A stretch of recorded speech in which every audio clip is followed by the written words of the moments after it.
Deep in the waters of the Sea of Cortez, far below the sunlit surface, lurks a creature the locals call the Red Devil.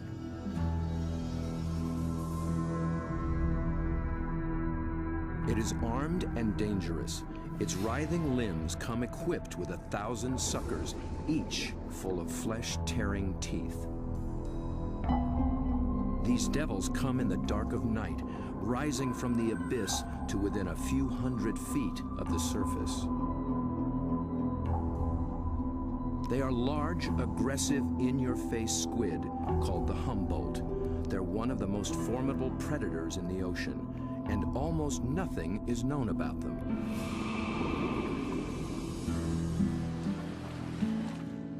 To cameraman Bob Cranston, the Humboldt have become an irresistible challenge. He's one of the few who've descended into their midst, at depths where others fear to follow. But his last encounter was a close call. It was 3 years ago in these very waters. Bob's goal was to film these beasts up close in the open ocean. The usual white filming lights create a circle of light that acts like a wall, keeping the squid at bay. So Bob descended with red lights that diffuse almost immediately.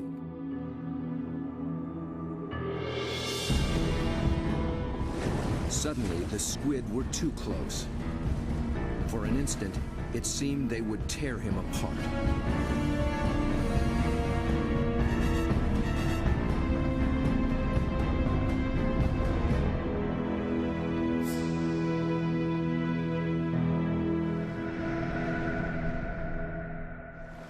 It was an intense encounter that only fueled his fascination for the Humboldt. They came right for me with no fear. That got my adrenaline going. Suddenly, I was really interested in everything about these guys. I wanted to meet more of their kind. Squid and their relatives live in every ocean. Getting to know the family will take Bob on quite a journey. And if diving with red devils is anything to go by, he'll need the help of some top-notch guides.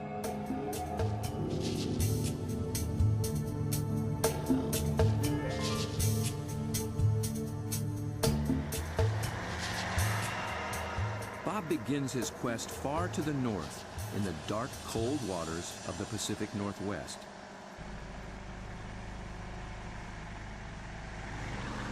In the maze of bays and inlets along the coast of British Columbia, there dwells the giant of its kind, but it's secretive and very hard to find.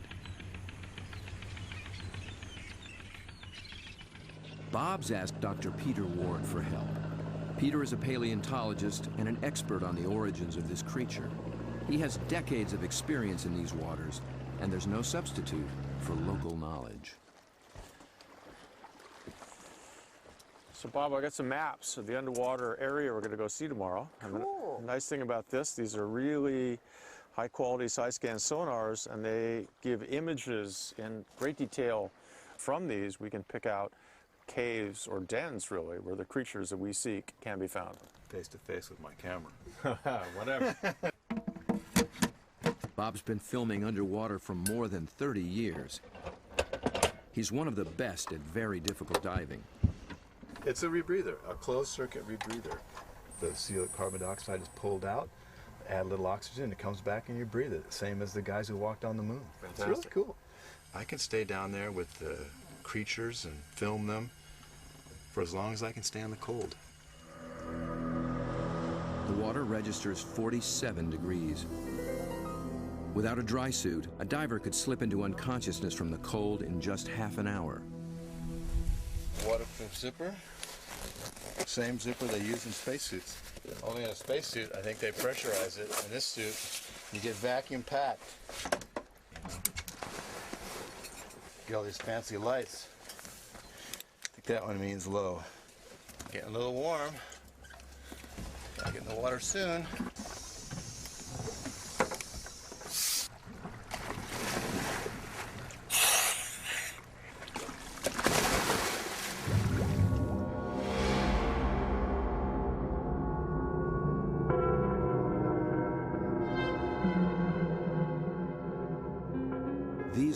green depths are called the Emerald Sea, and although cold, they are rich in oxygen and nutrients. The combination allows creatures to reach enormous size. Down at 60 feet, Bob and Peter pick up a trail of broken and discarded shells. A dead giveaway. Something strong and very hungry has come this way, and often.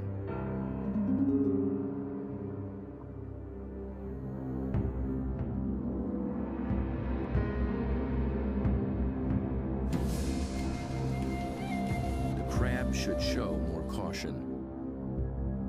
It's up against a devious and determined predator.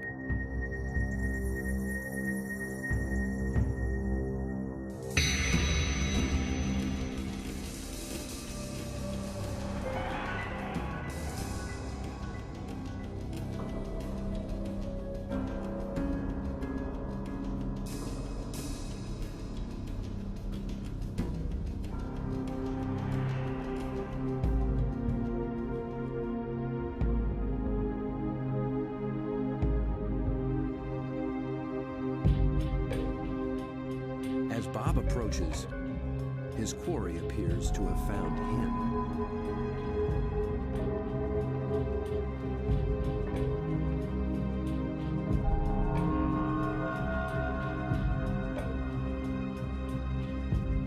A giant Pacific octopus.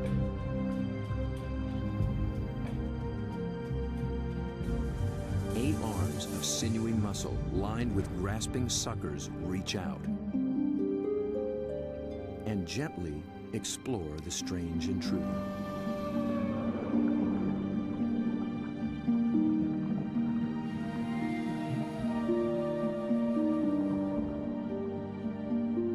A giant can reach 20 feet from arm tip to arm tip and weigh in at 200 pounds.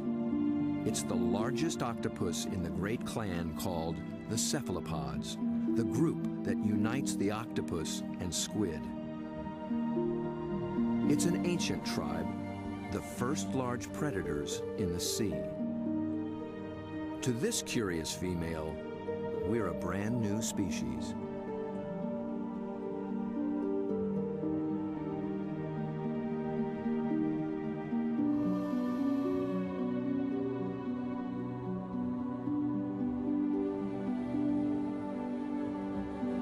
Cephalopod means head-footed, a good beginning in deciphering the octopus's amazing design. The head and body are encased in a large, soft sac, and the foot, derived from its distant relatives, the clams and snails, has become a siphon, a water jet to propel it in any direction.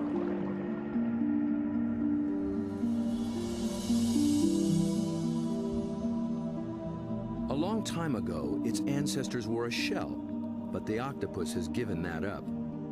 Yet for creatures with such tasty flesh, the lack of protection presents a problem. The cephalopod solution? The most extraordinary skin in the animal kingdom. In an instant, it can change color, pattern, and texture. And with no bones to confine its shape, the creature can virtually disappear.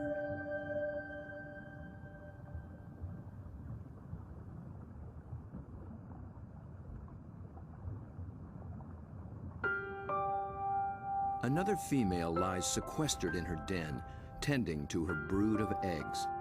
She lays up to 100,000 just once in her life. When they hatch, she will die. These clever, curious creatures won't live long at all. Their entire lifespan is no more than 3 or 4 years.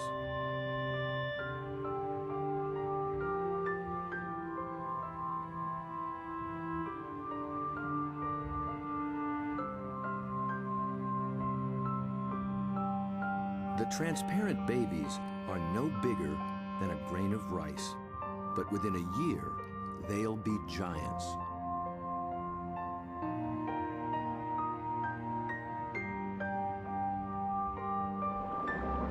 While the the lives of these complex beings are all too brief, their line reaches back 500 million years, long before sharks began swimming the seas. This would be a great spot right in here. Peter Ward has spent 35 years delving into cephalopod family secrets. He's brought Bob to a special outcropping of rocks. They were once well submerged in a much warmer sea and still hold a record of that long ago time.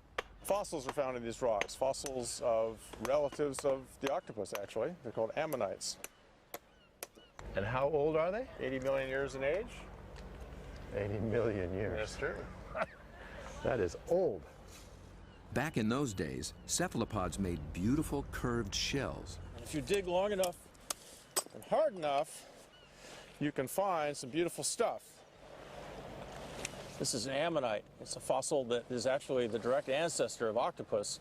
So this is an ancient cephalopod. It's related to the chambered nautilus. So the tentacles sat here and swam about. A shell is a mobile home and a defense against predators, but it's so cumbersome it makes swimming difficult.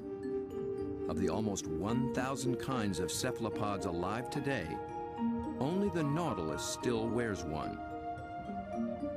It's a living fossil, puffing along the reefs of the Indo-Pacific as though nothing has ever changed.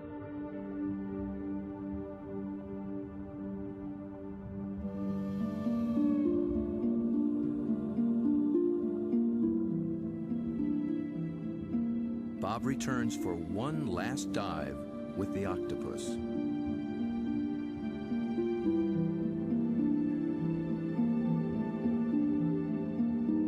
I couldn't resist bringing her a treat. All cephalopods are carnivores, and they love crabs. This creature actually reached out to me. I could sense her interest, her intelligence. I could see it in her eyes. There's something about the eyes of these animals just draw human observers in, and especially with the octopus and the cuttlefish, they definitely make visual eye contact with you and maintain it. Dr. John Forsyth studies these creatures' amazing physiology and complex behaviors. And I've come in and played games with octopus where I'll duck down and they'll raise up and look at me, and then I'll raise up and they'll duck down, and this will just go on for 15 or 20 minutes. Like this guy, I can barely see him over there, but when I look up, oh, you know, see, he's coming up. Because I think they look for our eyes. I think they try to make contact with our eyes as well. And I think that's what draws us into watching these animals. Whereas a fish, sometimes I look at a fish and I'm not sure where it's looking. They just have these blank, cold stares. But with a cephalopod, it's really never like that. At the National Resource Center for Cephalopods in Galveston, Texas, John maintains quite a collection. There are several kinds of octopuses, a school of small squid, and another relative, the cuttlefish. For John, the eyes of a cephalopod are not just the windows to its soul. They tell you a lot about how the animal lives. The octopus has a rectangular pupil that captures light reflected off the sea floor. Squid's large round eyes are adapted to seeing darting prey in the twilight of the open ocean. Cuttlefish dwell in both worlds, and their complex eyes can actually change shape to accommodate their travels.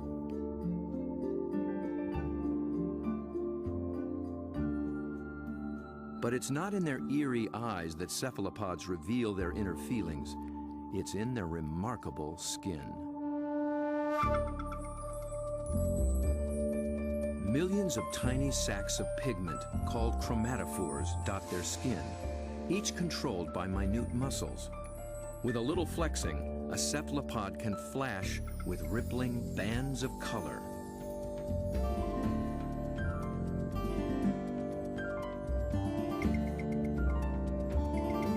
Any sort of excitement, danger, desire, aggression, passion, and their skin lights up.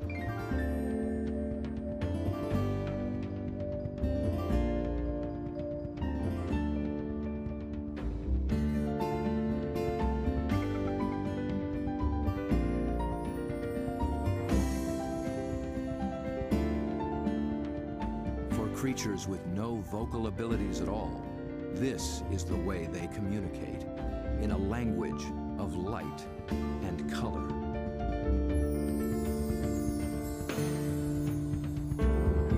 And like an octopus, a cuttlefish can transform its texture, matching its surroundings, hiding in plain sight.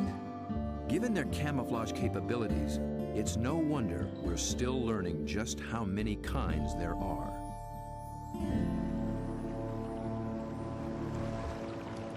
One of the hotspots for new discoveries is the narrow Lembah Strait off North Sulawesi in the island chain of Indonesia.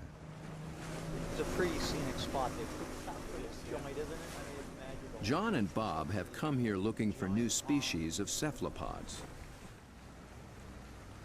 It's a place primed for strange adaptations. In the shallow, warm water, light and temperatures remain constant, but the channels, inlets, bays, and lagoons create many small, separate habitats, and that leads to high diversity. This is John's fourth trip to Lembah Strait, and each time something surprising turns up. He's brought Bob to a spot called Ritaklari, which in local slang means the muck.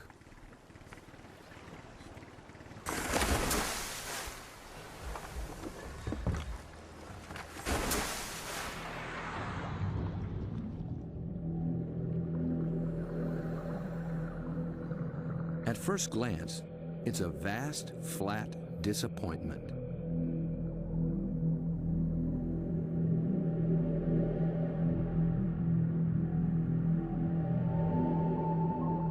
But wait here quietly, and a lot of what looks like sand begins looking back.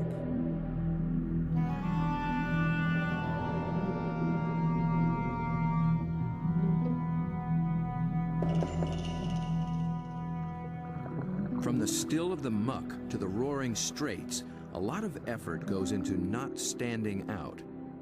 Drifting reeds are actually floating razorfish. And the end of a few branches turn into ornate ghost pipefish.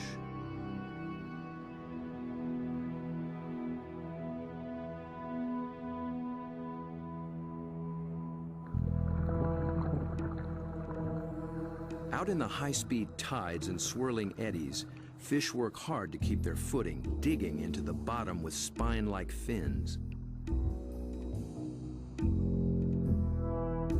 But even creeping along on the seafloor, you still have to make a living.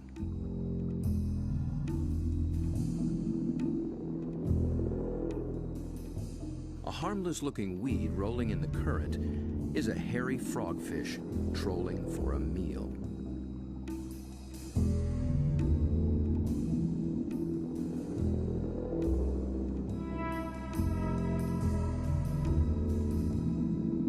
It comes equipped with its own strange lure.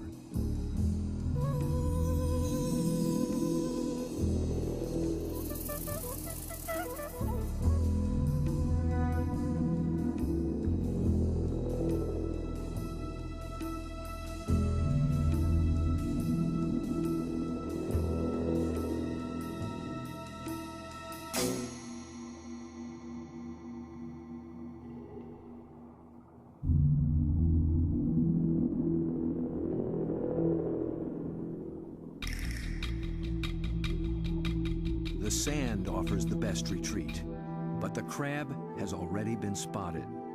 A marginated octopus is the perfect little predator here. Good camouflage,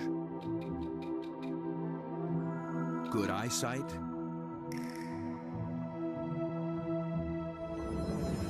good grip.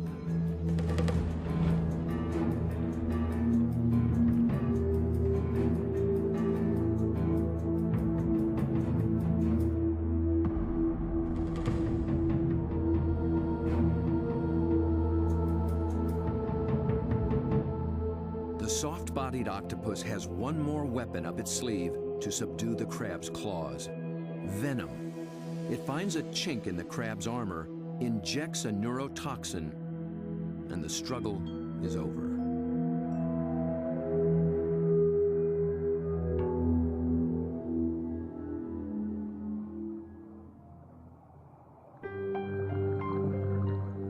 In such an open setting, the trick for every creature is to find some place to hide.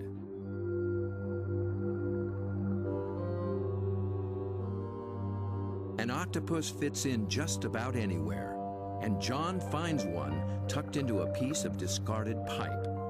Perhaps there is something in cephalopod memory that recalls having a shell. Bob and John find this little octopus ambling along with a dark brown bottle tucked under his arms. The bottle turned out to be his home, and he took it with him everywhere. So I thought I'd offer him a new fancy place and see if he's interested in trading spaces.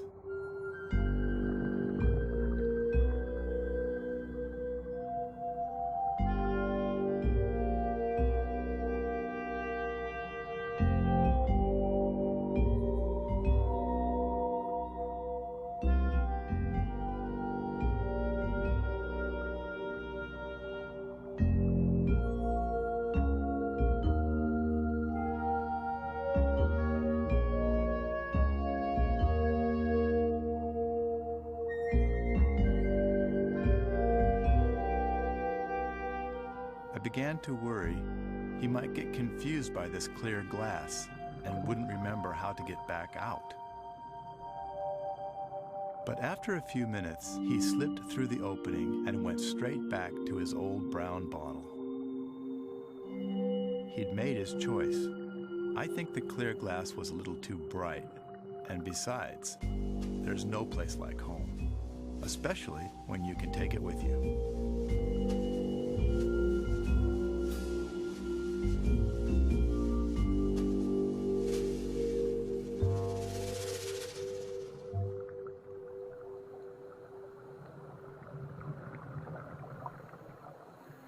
In the husks of old coconut shells, they find the pearl-like eggs of one of John's favorite creatures. It's a tiny cuttlefish that's seldom seen after it hatches. It remains so small and well camouflaged that it takes great practice to find it.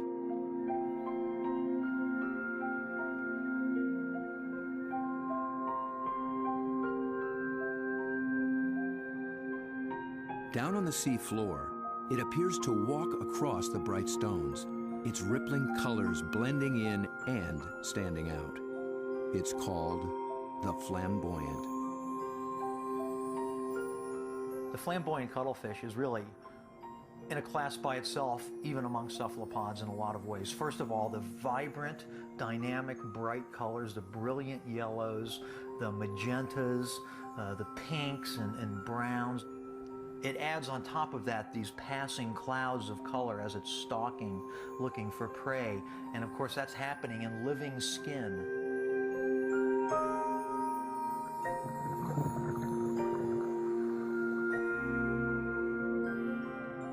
A lot of these animals are surprisingly bold. The flamboyant actually seems to like being under the lights. It begins hunting as soon as we start filming.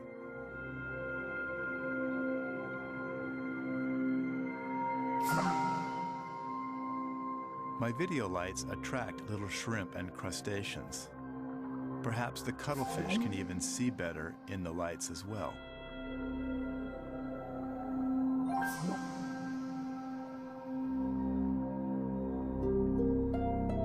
It's only when John sticks out an enormous hand that we see the scale of this little hunter. Next to a 6-foot Humboldt and a giant octopus, it's hard to believe it's one of the family.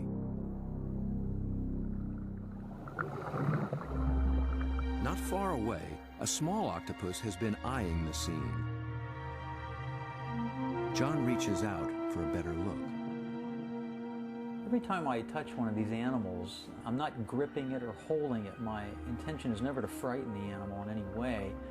I'm trying to keep it close to where I can get a good look, but at the same time, the animal knows at any moment it can get away if it wants to.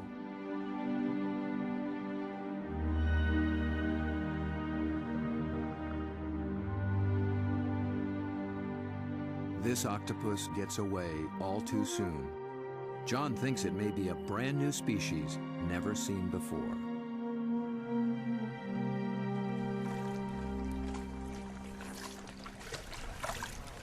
I don't know, Bob. I'm not sure what that is, but it could be a new one. I think it could be a new species. I wasn't expecting to see that. It's not something you've seen before, huh? No, I'm not sure what that would be. It's a cool little critter. Oh, wild.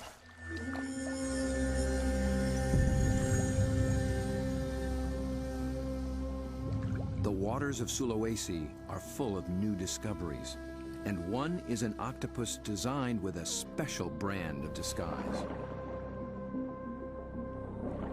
It lives in the same waters as the banded sea snake, whose bold stripes announce its potent venom.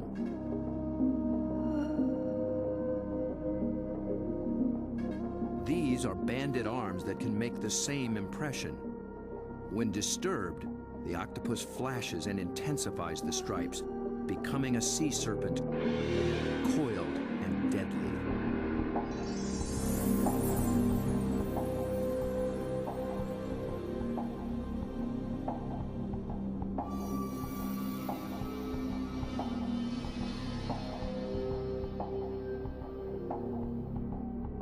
The creature has not yet been named by science, but it is known to be a fraud.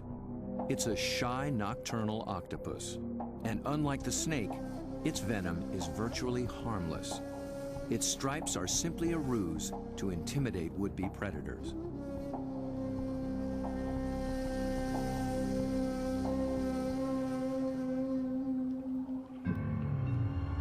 The real killer is a delicate, jewel-toned creature, the blue-ringed octopus.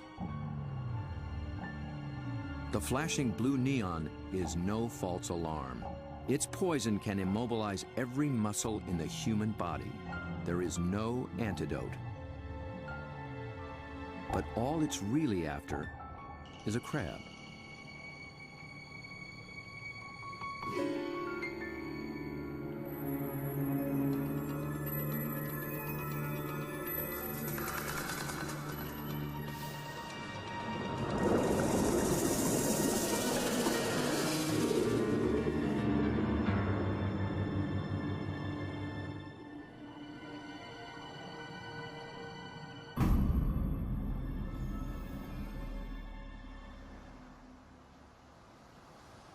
The blue-ringed is notorious along the coast of Australia, but it's one of Dr. Mark Norman's favorites. As curator of marine invertebrates at Museum Victoria, his fieldwork in all 7 seas has revolutionized what we know about cephalopods. It's really hard to estimate how many species of cephalopods, or in particular octopuses, we have worldwide, because we're still in the period of discovery. They thought there was about 100 species of octopus in the world, and we've found 150 new species in the last 10 years through the Indian and Pacific Oceans and Australia and up through Asia. And these groups of animals, it's not hard to find new species. Almost everything we touch is new.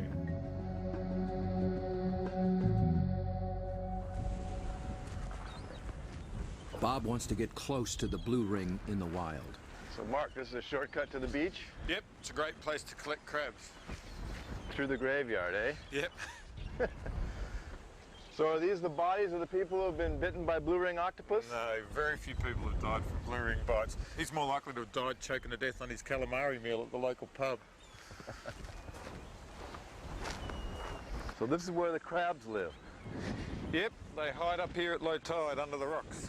As the guide to the blue ring, Mark starts Bob off with their prey. Lots of little crabs. Yeah. You need a nice juicy one. There you go. Look at the claws on that. That'll take your arm off. It's an ironback crab. You can appreciate why the octopus has to get rid of the crab's claws as quick as possible. Knock them out. When the octopus bites them, it actually goes for those soft gaps in the junctions, like the elbows where the the arm is a bit thinner, or else they bite them right on the eyeball, and the poison goes straight down the eyeball and into the brain. So they end up paralysing the animal instantly and putting these claws out of action.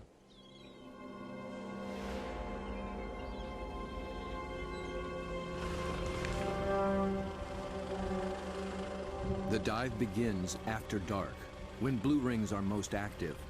And it's not off some wild, remote beach. The deadly blue ring lives just beneath the town pier.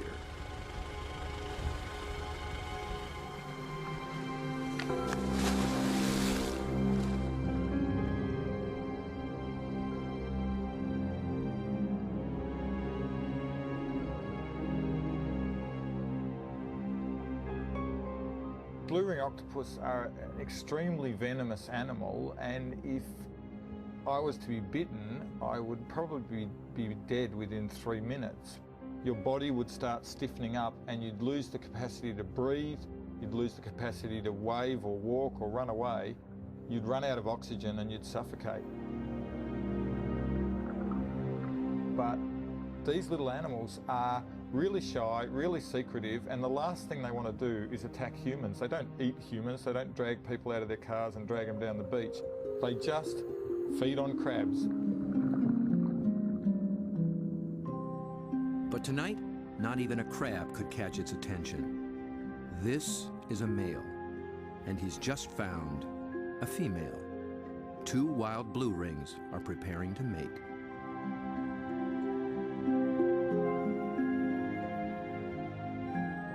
They keep their colors subdued to avoid attracting attention, especially from competing males.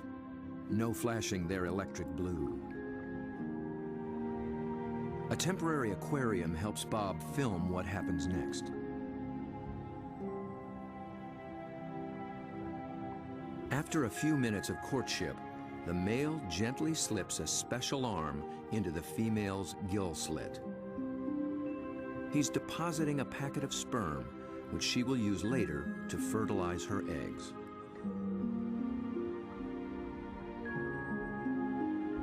It's the end of their relationship, and most likely the end of his brief life. That was all he needed to accomplish. Just beneath the very same pier is another cephalopod almost never seen in shallow water. New research finds that they too pack a poisonous punch.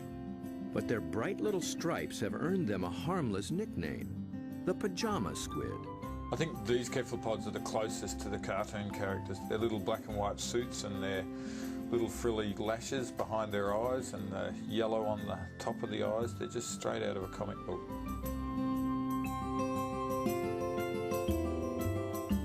The pajama squid seem to have taken a cue from the blue rings. Males grab any passing female and then they try as hard as they can to reposition them so that they're face on, ready to mate, sort of suckers to suckers.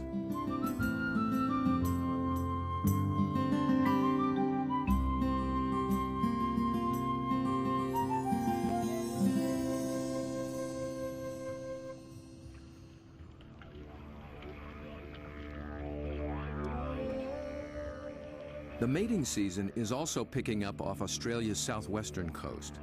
In one small bay, giant cuttlefish have begun to assemble. They leave deep water and enter the shallows once a year for 3 to 4 weeks.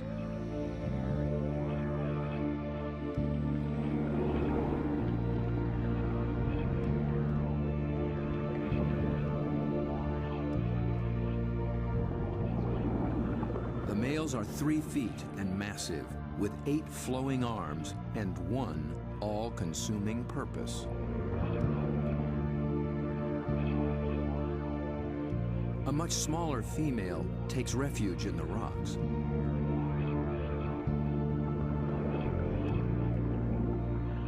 The males waste no time taking on their rivals. They flash and ripple with aggression. Their control is so subtle that they can isolate and flex just the flank facing the opposing male. The other flank communicates a solid, dependable side to any nearby female.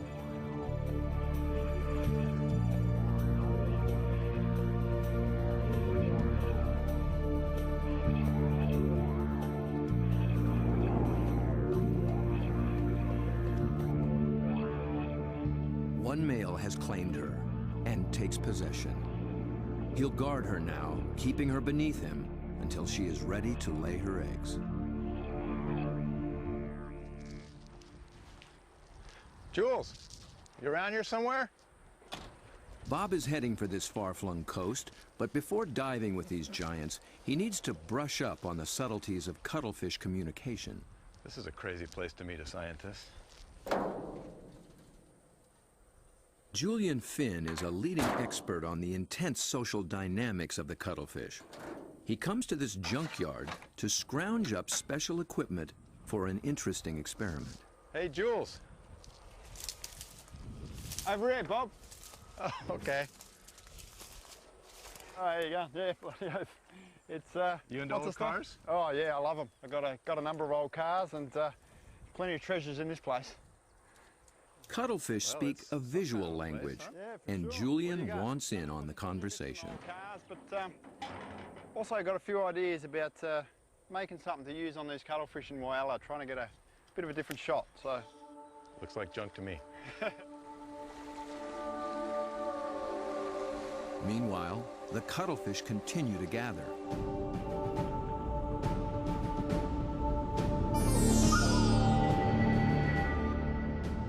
Their complex communication escalates into a kaleidoscope of colors.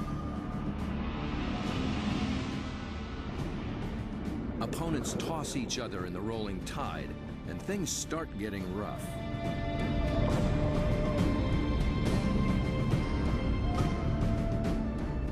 The violence can rip up their all-important skin, sabotaging a male's chance to impress and intimidate. And someone's nursing a torn-off tentacle.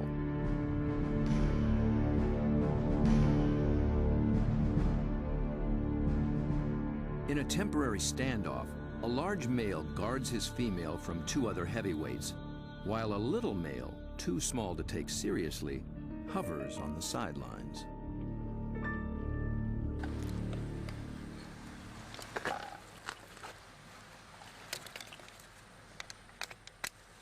The two males on shore get set to join the fray. well, here you go, Jules. I just wanted you to know that my camera's bigger than yours. Mine's a bit different than yours, sir. Well, yours has a hubcap on the front of it. What I'm hoping to do is film the male's reaction to another male. But instead of having another male there, I'm going to have its reflection.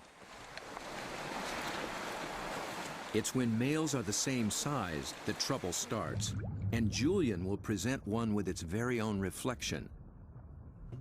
He's studying the displays and the intense competition. He intends to provoke a fight. He approaches a large male who immediately responds.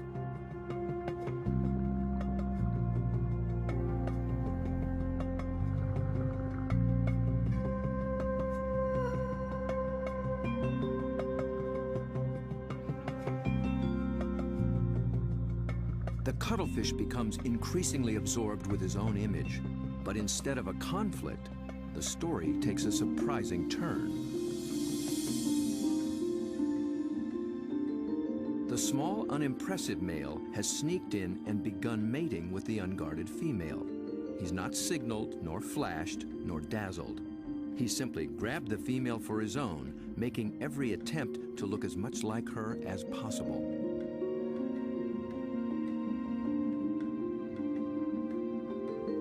The aggressive male makes no headway with the mirror and finally moves off to resume his duties.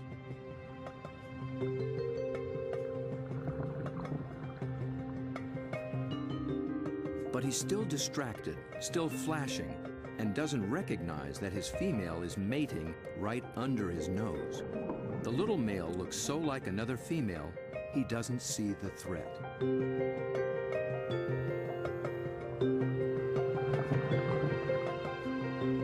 At last, he senses something's wrong and moves in to reclaim his female.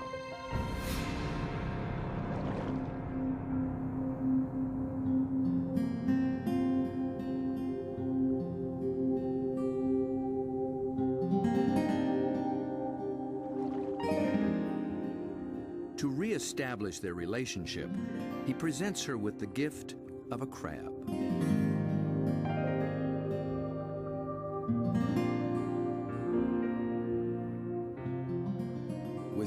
much going on in cuttlefish society. Julian will be experimenting for a long time to come.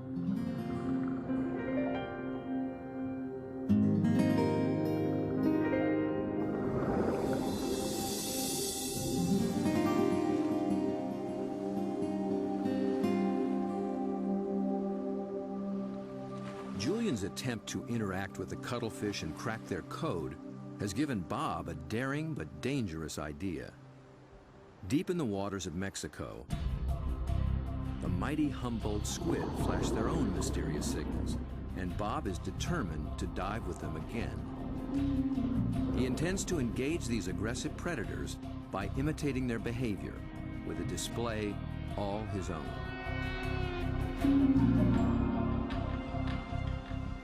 Mark Norman and Julian Finn think he's close to crazy.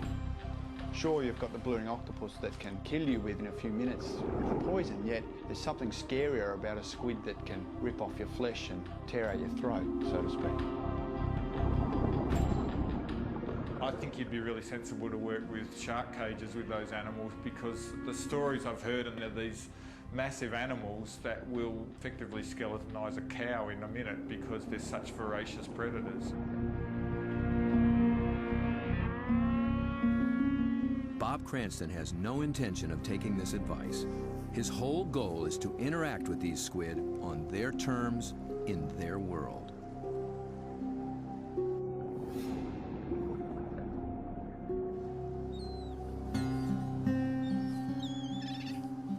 In the small town of Santa Rosalia, on the edge of the Sea of Cortez, being a fisherman takes a certain courage.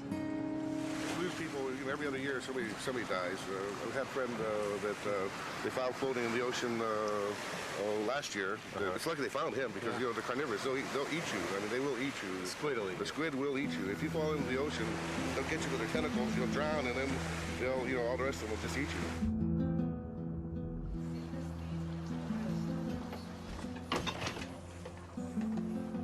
Despite their dread, these fishermen face the Humboldt on a nightly basis.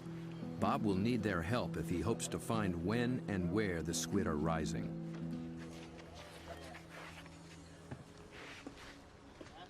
Alberto. When the Humboldt flash on and off, Bob intends to flash right back. Yo no sé. This is a flashlight, big flashlight for squid. We're gonna... Estos loco, see?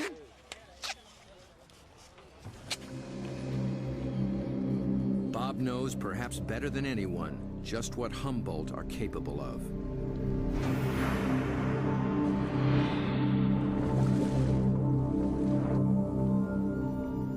But it's not fear that he feels. It's an intense fascination for such alien creatures in a world so different from our own. For me, there's just something about these animals. Maybe it's because this type of diving in itself is a great challenge. It's hard to work at these depths. I've managed to go down and physically touch these fantastic creatures, but somehow they're the ones that have taken a hold of me.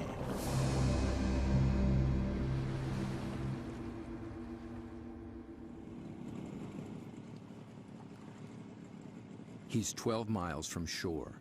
Aside from his assistant cameraman, there'll be no backup down below, and no source of help at all topside. There's not so much as a radio on this little boat. These are small boats. It's a big ocean.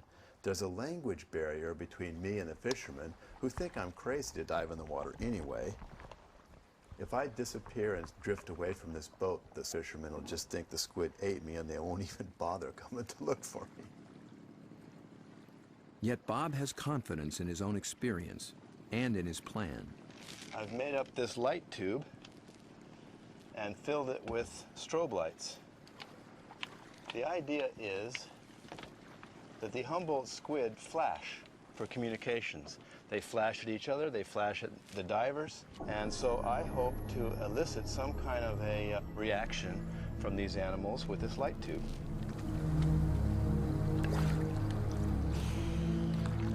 Beneath the boat lies 1,000 feet of open water and sea monsters.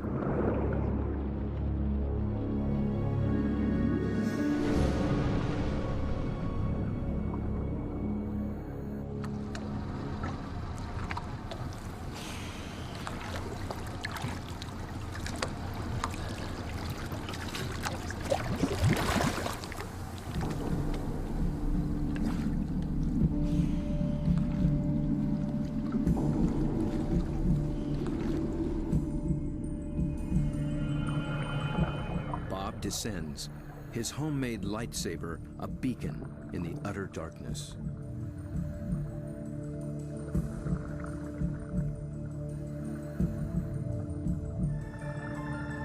Right away, there's a complete surprise. Mobile arrays. They're seldom seen in a school like this. Already the night has taken on unexpected possibilities.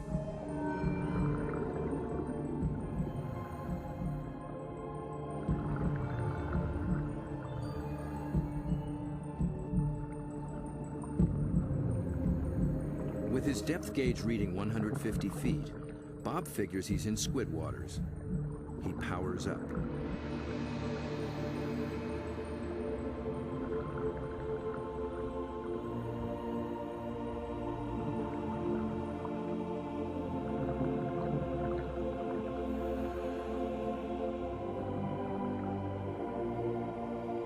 A giant swarm of pink krill mobs the lights. Suddenly, Bob's in the middle of a midnight feeding frenzy.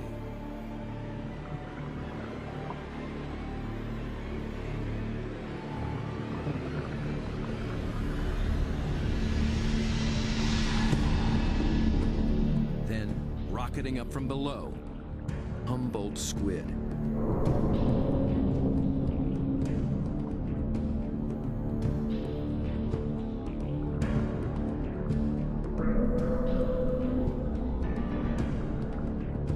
Flashing red and white. Bob tries to get clear of the krill into better visibility. And he's caught the squid's attention.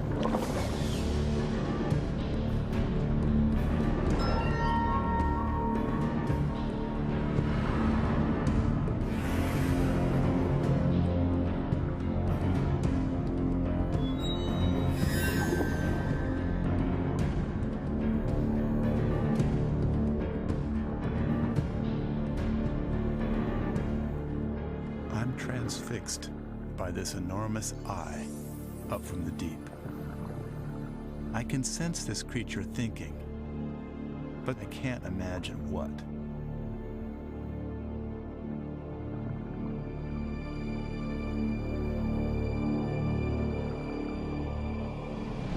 A minute later, contact. The squid grabs hold, testing the light the only way it can.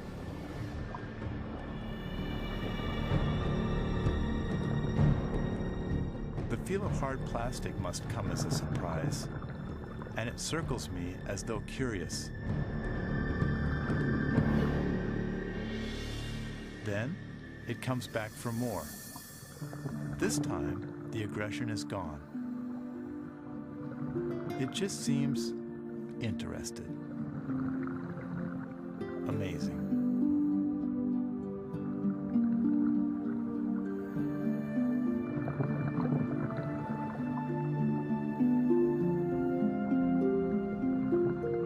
Play for a moment.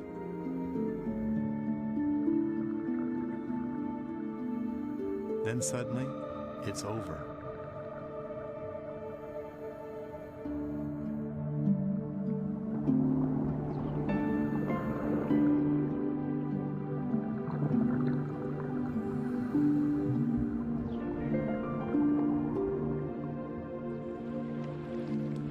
The fishermen are relieved just to see me alive. But I climb back in the boat, knowing something remarkable has just happened.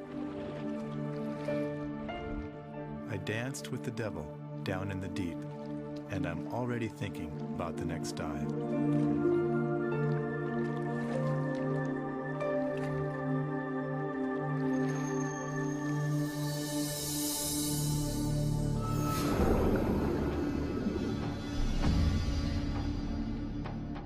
certain that Bob will return to dive again with the mysterious Humboldt, perhaps with a new strategy on how to make contact. He's just at the beginning of this extraordinary quest.